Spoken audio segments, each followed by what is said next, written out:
ప్రభుత్వ రిటైర్మెంట్ ఉద్యోగులకు బెనిఫిట్స్ ఇవ్వడం లేదని రిటైర్మెంట్ ఉద్యోగులకు హైకోర్టుకు వెళ్తున్నారని మాజీ మంత్రి ఎమ్మెల్యే హరీష్ రావు విమర్శించారు.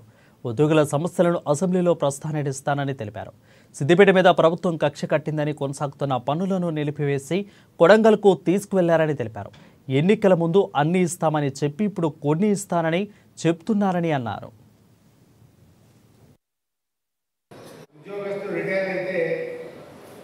కొడుకు కోడలు బిడ్డ అల్లుడు మనవలు మందరాలు ఆశపడుతుంటారు. మా తాత రిటైర్ అయ్యింది, మా అమ్మమ్మ రిటైర్ అయింది, నాయనమ్మ రిటైర్ అయింది, ఏమైనా పైసలు వస్తాయని ఎదురు చూస్తుంటారు. జనరల్గా రిటైర్ అయితే ఉద్యోగస్తులు 20-30 ఏళ్ళ తమ సర్వీస్లో రూపాయి నెల నెల కట్ అవుతుంటారు. గ్రూప్ ఇన్సూరెన్స్ కావచ్చు, PSGLI కావచ్చు, గ్రాట్యుటీ కావచ్చు, కమ్యూనికేషన్ కావచ్చు, ఇట్లా రకరకాలుగా వాళ్ళకు పదవి విరమణ సమయంలో డబ్బు వస్తుంది. జీవితం అంతా ఒక ఆశ పెట్టుకుంటారు.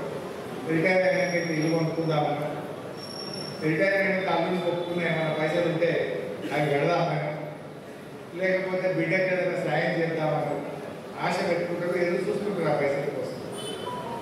కానీ ఈ కొత్త ప్రభుత్వం వచ్చిన తర్వాత ఈ రిటైర్మెంట్ పైసలు ఎప్పుడు వస్తాయో తెలుస్తుంది.